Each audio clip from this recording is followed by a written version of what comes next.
क्या कभी किसी पुराने मंदिर में कदम रखते ही एक अजीब सी, बहुत ही गहरी शांति का एहसास हुआ है? हम अक्सर इस एहसास को केवल एक चमत्कार या धार्मिक आस्था मान लेते हैं, लेकिन सच तो ये है कि आधुनिक विज्ञान अब कुछ और ही इशारा कर रहा है। आज के इस विश्लेषण में हम यही जानेंगे कि ये मंदिर आखिर हैं क्या।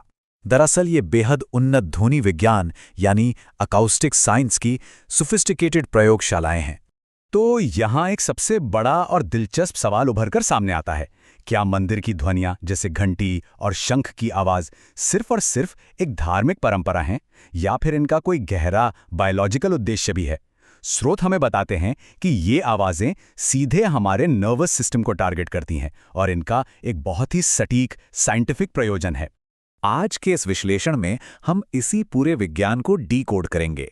हम बात करेंगे मंदिर के एक साउंड लैबोरेटरी होने की, घंटी की न्यूरोलॉजी, शंख और वेगस नर्व के कनेक्शन, तनाव पैदा करने वाले केमिकल्स के गिरने, आर्किटेक्चर और साइमेटिक्स, और अंत में दिमाग के अल्टीमेट रीसेट की। चलिए शुरू करते हैं।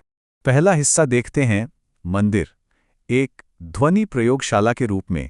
अब शायद मन में ये सवाल आए कि न्यूरो अकूस्टिक्स आखिर है क्या?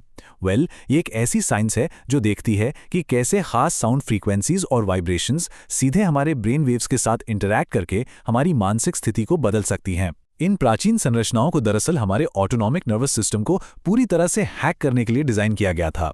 यहाँ एंट्रेनमेंट का बड़ा ही दिलचस्प कॉन्सेप्ट सामने आता है। जब हमारा ब्रेन एक खास लगातार चलने वाली फ्रीक्वेंसी को सुनता है तो वह उसी के साथ तालमेल बिठा लेता है, सिंक्रोनाइज हो जाता है। बिना किसी मेहनत के ध्यान की अवस्था में जाने का ये एक बेहतरीन तरीका है। चलिए अब आगे बढ़ते हैं और समझते हैं घंटी के बारे में और मस्तिष्क पर उसकी न्यूरोलॉजिकल इम्पैक्ट को। मंदिर की घंटी कोई साधारण पीतल का टुकड़ा नहीं होती। इसे कैडमियम, लीड, कॉपर, जिंक, निकल, क्रोमियम और मैंगनीज को एक बेहद सटीक, बिल्कुल मैथमेटिकल प्रोपोर्शन में मिलाकर बनाया जाता है।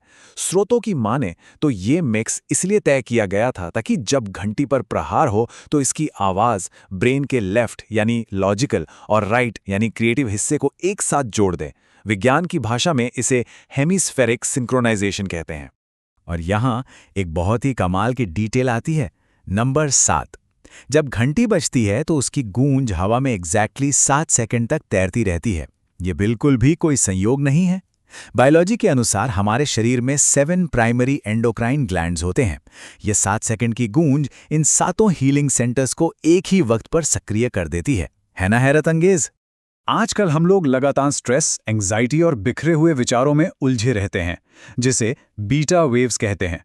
घंटी की ये तेज ध्वनि एक ही झटके में ब्रेन के इन स्कैटर्ड थॉट्स को यानी डिफ़ॉल्ट मोड नेटवर्क को तोड़ देती है, और जैसे ही ये नेटवर्क टूटता है वह रेजोनेंस मस्तिष्क को शांत अल्फा वेव्स में ढकेल देता है। हम तुरंत वर्तमान क्षण में, प्रेजेंट मोमेंट में आ जाते हैं, जहां रिलैक्सेशन और डीप फोकस दोनों मिलते हैं। अब आते हैं तीसरे हिस्से पर, शंख और वेगस नर्व, एक बेहद पुरानी बायोज्योमेट्री।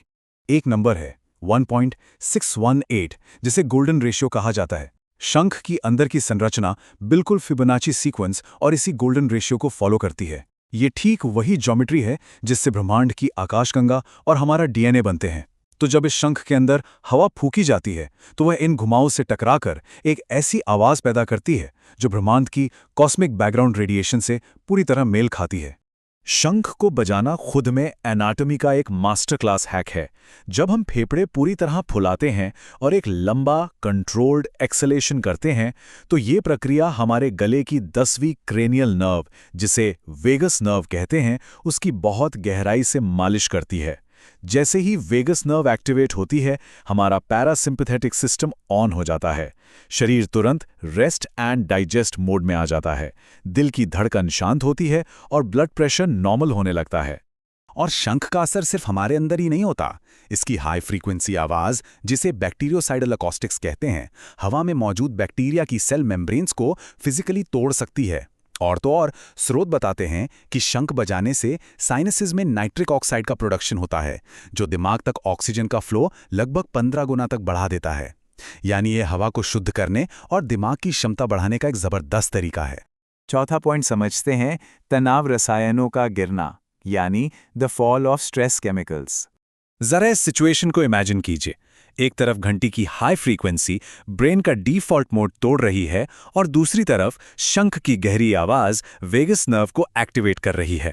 जब ये दोनों आवाजें आपस में मिलती हैं तो एक बाइनोरल बीट क्रिएट होती है। मस्तिष्क का एमिगडाला इस आवाज को सेफ्टी का अल्टीमेट सिग्नल समझता है। इसका नतीजा ये होता है कि स्ट्रेस वाला कॉर्टिसोल हार्मोन तेजी से क्रैश कर जाता है और सेरोटोनिन और डोपामिन जैसे खुशी देने वाले केमिकल्स का लेवल अचानक से बढ़ जाता है। यही वजह है उस असीम शांति की। 5वां हिस्सा देखते हैं, आर्किटेक्चर और साइमैटिक्स। अब सिमैटिक्स का सीधा सा मतलब है आवाज और वाइब्रेशन का फिजिकल मैटर पर विजिबल असर। प्राचीन मंदिरों की ग्रेनाइट दीवारें और गुंबद वाली छातें ऐसे ही डिजाइन नहीं किए गए थे। ये इन फ्रीक्वेंसीज को सोखने के बजाय एक मैसिव एम्पलीफायर की तरह काम करते हैं। जब शंख और घंटे की आवाज इन पत्थरों से टकराती है तो वो वापस लौटकर स्टैंडिंग वेव्स बनाती है। ये वास्तुकला इंश्योर करती है कि हीलिंग वाइब्रेशंस हवा में गायब ना हो जाएं, बल्कि वापस इनवर्ड यानी आपकी तरफ ही आएं। इस एम्प्लीफाइड अकॉस्टिक फील्ड के बीच खड़े होने पर एक अजीब सा असर होता है। आवाज सिर्फ कानों तक सीमित नहीं रहती। बोन कंडक्शन के जरिए, और क्योंकि हमारा शरीर 70% पानी का बना है, ये ध्वनि हमारे पूरे स्केलेटल सिस्टम में ट्रैवल करती है।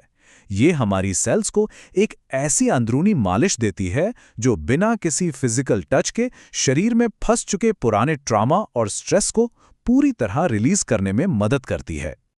और अंत में आखिरी और छठा point, the ultimate brain reset.